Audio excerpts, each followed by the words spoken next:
আসসালামু আলাইকুম। আশা করি সকলে ভালো আছেন। আজকে ৪৭তম বিসিএস এর ডেইলি ব্লক ডে 8 বা ৮ম দিন। আজকে আমার পড়াশোনার শিডিউলটা ছিল বিজ্ঞান, ইলেকট্রনিক্স, তড়িৎচুম্বকীয় transformer, X-ray, CT scan, MRI, ECG, ultrasonography ও angiogram, English grammar, simple, complex ও কম্পাউন্ড সেন্টেন্স এবং প্লাস বিগত বছর প্রশ্ন, গণিত, বাস্তব সংখ্যা টাইপ 4 এবং টাইপ 5 এবং বাংলা সাহিত্য, প্যারীচাঁদ মিত্র, ঈশ্বরচন্দ্র সহ আধুনিক কবি রিভিশন পর্ব। তো চলুন শুরু করি। আজকে কী কী পড়েছি সেটা দেখাই। তো প্রথমেই দেখুন ইংলিশ প্রিমিয়ার, এটা হচ্ছে আজকে দেখলাম ইংলিশ প্রিমিয়ার থেকে ক্লোজ। প্রথমে সেন্টেন্সের প্রকারভেদ, সিম্পল সেন্টেন্স,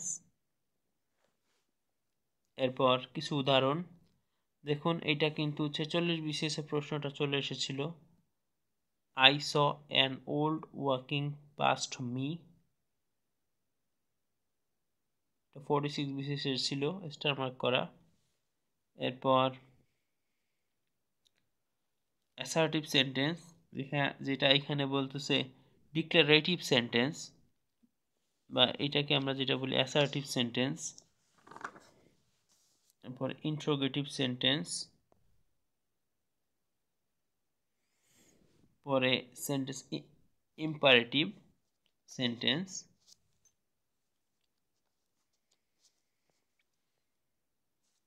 এরপর কিছু নোট, এক্সক্লেমেটরি সেন্টেন্স এবং সর্বশেষ অপারেটিভ সেন্টেন্স। দেখুন যখন পড়েছি তখন এরকম একটা ছক আকারে বা একটা চিত্রর মতো করে পড়েছি যাতে মনে থাকে।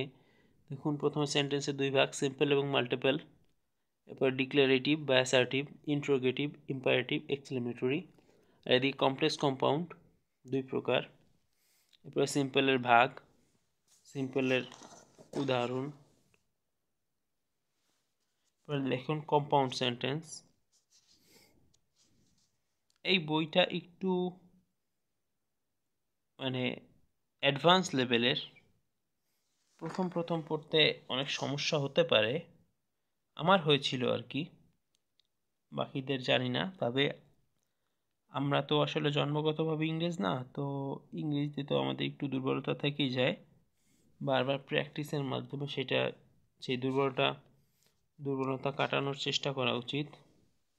আমারও ইংরেজিতে যথেষ্ট দুর্বলতা আছে, চেষ্টা করছি সেটা কাটিয়ে ওঠার। তো এরপরে দেখুন কম্পাউন্ড চেনার উপায়, অ্যান্ড অর বাট।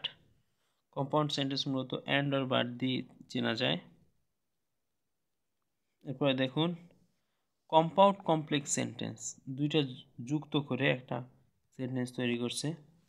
এরপর প্রিভিয়াস ইয়ারের কিছু প্রশ্ন দেওয়া আছে, এগুলো থেকে প্র্যাকটিস করবেন। এখানে কিন্তু ব্যাখ্যা জাস্ট আগের কত নম্বর রুল সেটা দেখিয়ে দিয়েছে। এই হচ্ছে আজকে আমার ইংরেজি পড়াশোনা। প্রথম চ্যাপ্টারটা শেষ করলাম। এখানে কিন্তু 46-এর 3টা প্রশ্ন এসেছিল। আমি এটা আবার বারবার রিভিশন করব, দেখি আল্লাহ যতটুকু মাথায় রাখতে পারি ইনশাল্লাহ। পরবর্তীতে বিজ্ঞানের জন্য ডাইজেস্ট, প্রেসেপ্টাস ডাইজেস্ট থেকে বিজ্ঞান।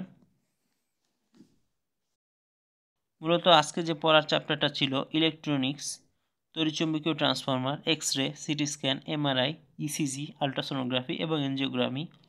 তো এই শব্দগুলোর সাথে যদিও আমরা খুব পরিচিত, কারণ আমাদের বর্তমান জীবনে আমাদের এসব লাগেই।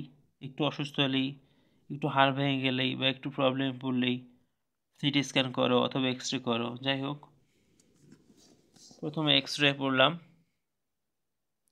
অর্ধপরিবাহী হচ্ছে সিলিকন, জার্মেনিয়াম, এগুলো। তো দেখুন অনেক সময় আমরা যে মনে রাখতে পারি না, এর জন্য আমি কি করি, একটা টপিক বারবার করে লিখি, অনেকবার একটা টপিক আমি লিখি। কিন্তু দেখুন ইলেকট্রনিক ডিভাইসে ব্যবহৃত মূলত সিলিকন চিপ, এটা কিন্তু বিসিএস এ প্রশ্ন হয়। সিলিকন চিপ যে ঘড়িতে বা বিভিন্ন ডিভাইসে কি ব্যবহার করে থাকে, এটা সিলিকন চিপ। দেখুন একটার তথ্য কিন্তু আমি বারবার লিখি। তারপরে দেখুন আধুনিক বিজ্ঞান, তড়িৎচুম্বকীয়, ট্রান্সফর্মারটা হচ্ছে দেখুন যন্ত্রের উচ্চ বিভাগকে নিম্ন বিভাগ এবং নিম্ন বিভাগকে উচ্চ বিভাগ, অর্থাৎ নিম্ন বিভাগকে উচ্চ বিভাগে রূপান্তর করে, আবার উচ্চ বিভাগ থাকলে সেটাকে নিম্ন বিভাগে রূপান্তর করে। এটা হচ্ছে ট্রান্সফরমারের কাজ। এটা থেকে সাধারণত প্রশ্ন হয় যে ট্রান্সফরমারের কাজ কি। দেখুন রোগ নির্ণয়ে আধুনিক যন্ত্রপাতির ব্যবহার, এক্স রে।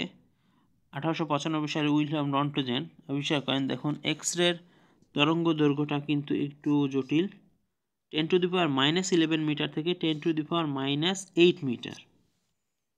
তারপরে এর ব্যবহার দেখুন আল্ট্রাসোনোগ্রাফি। দেখুন এক্স রের ব্যবহার কিন্তু আমরা দৈনন্দিন জীবনে খুব বেশি হয়ে থাকে, কারণ এখানে হাড় চুত্ত, হাড় ফাটল, পেটের অন্ত্রের সমস্যা, এক্স রের গোয়েন্দা, এমনকি চোরাচালানের বিষয়েও এক্স রে শনাক্ত করতে পারে। আল্ট্রাসোনোগ্রাফি, এরপর সিটি স্ক্যান। এখানে আমরা মূলত যা যা দেখব সবই আমাদের দৈনন্দিন চিকিৎসা বিজ্ঞানের অতীব গুরুত্বপূর্ণ টপিকগুলো। পরে এমআরআইটা দেখুন, এমআরআই আর হচ্ছে সিটি স্ক্যান প্রায় সেম।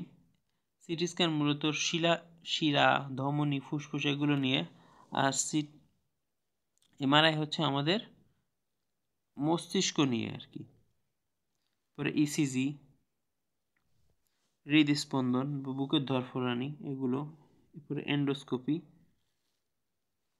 এরপরে এনজিওগ্রাফি মূলত রক্তকে দেখার জন্য বা শরীরের রক্তনালী দেখার জন্য এনজিওগ্রাফি করা হয়। যেমন অনেকের রক্তে ইনফেকশন থাকে, সেগুলো চেক করার জন্য এগুলো দেখতে হয়।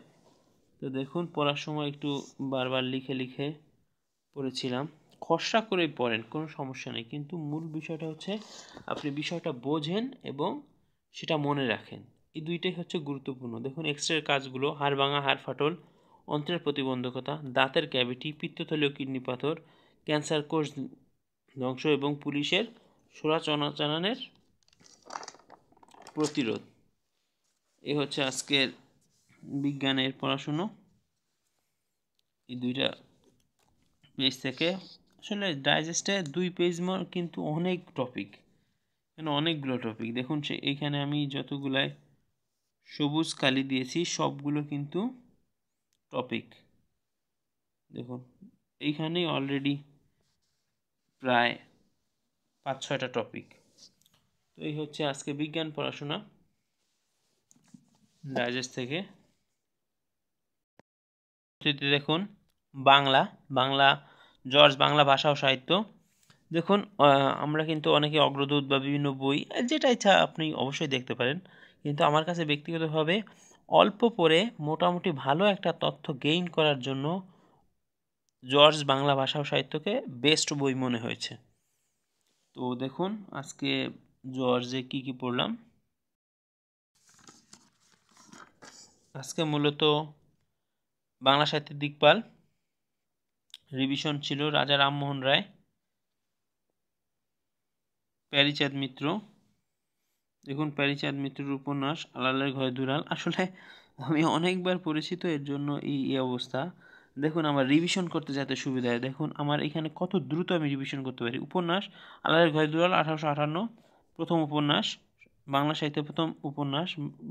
তারপর হচ্ছে প্রতিষ্ঠাতা প্রাণপুরুষ, ঠক চাচা, বঙ্কিমচন্দ্রের প্রতি প্রশংসিত, আলালি ভাষা, স্পয়েলড চাইল্ড, প্যারীচাঁদ মিত্রের মাসিক পত্রিকা আধ্যাত্মিকা অবেধি, তার পরবর্তী 3টি, প্রহসন মদ খাওয়া বড়দায়, যার থাকা কী উপায়, প্রবন্ধ হচ্ছে বমাতরঞ্জিকা, বমাতর্ষিণী। দেখুন কত দ্রুত আমি রিভাইজ করে ফেলতে পারি, এই যে কারণ হচ্ছে আমি বারবার পড়ি এবং লিখি, যে এখানে আমার বারবার পড়া এবং লেখা। প্যারীচাঁদ মিত্র।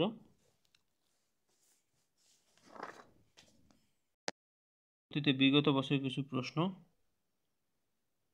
এগুলো হাইলাইটেড দিয়ে পড়েছি।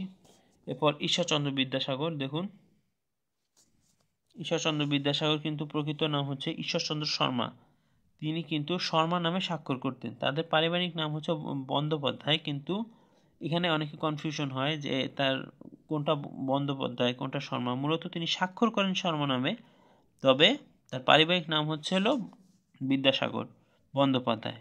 পারিবারিক নাম হচ্ছে ঈশ্বরচন্দ্র বন্দ্যোপাধ্যায়। তো দেখুন নারী শিক্ষায় তার বিশাল অবদান। তার মৌলিক গ্রন্থগুলো দেখুন।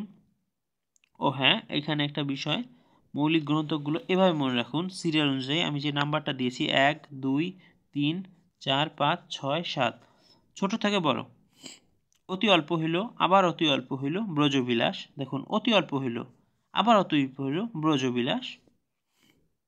এরপরে হচ্ছে রহিত হওয়া উচিত কিনা বিচার প্রস্তাব, এবং হচ্ছে বিদ্যাসাগর চরিত্র ও প্রভাবতী সম্ভাষণ।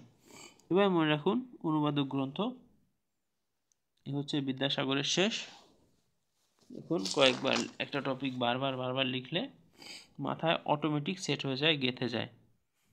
মৌলিক গ্রন্থগুলো দেখুন 2বার করে লিখেছি। দেখুন ছোট থেকে বড়।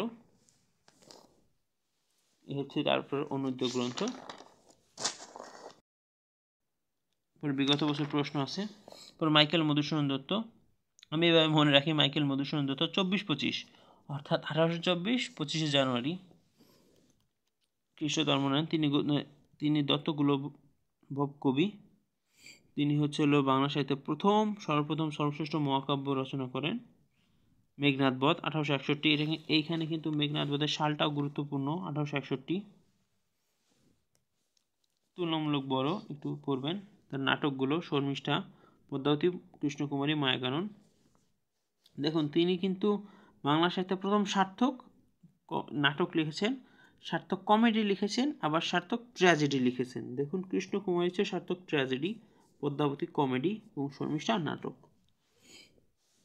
এই টপিকগুলো একটু মনে না থাকলে বারবার একটু জাস্ট নোট করে নেবেন লিখে লিখে, একটা সময় পড়তে পড়তে মাথায় গেঁথে যাবে আশা করি। এরপরে তার প্রহসন, একে কি বলে সভ্যতা বুড়োসাইকে ঘাড়েরও।